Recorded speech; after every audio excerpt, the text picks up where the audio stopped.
1 hour hiking, tapos pagdating sa lagoon, swimming. Welcome to the second day ng aming tour. See you there.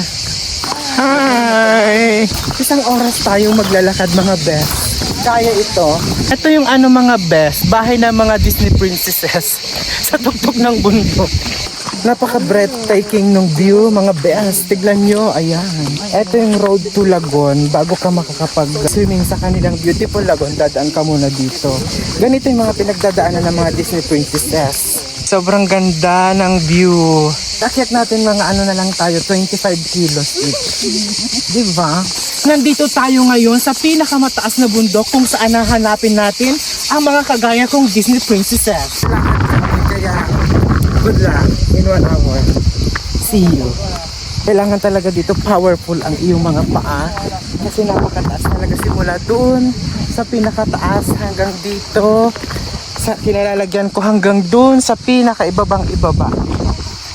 Super explore talaga today. Dahil naglakad tayo ng mahaba-haba, deserve natin ang buffet. Sobrang matarik na talaga. Taban lang mga best.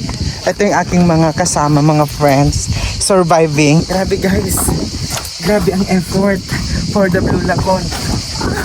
Grabe na ang mga Disney princesses. Nahirapan na sila. Lumalaban na sila. Nagiging na sila, warrior. Hello mga best, nakababa na kami. Dito na kami sa kalupaan. Parating na namin yung Blue Lagoon, mga best. Magsiswimming ang mga Disney princess. Nandito na kami sa Blue Lagoon, mga best. Umpisa na ng lubluban. Lumalangoy na yung Disney princess. Oh, naglakas yung book ng Disney princess. Aligo!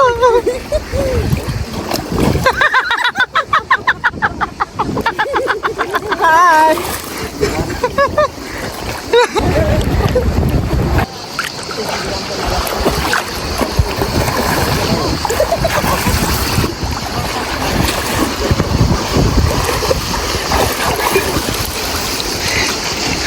Nandito na ang Disney princess ng Europa.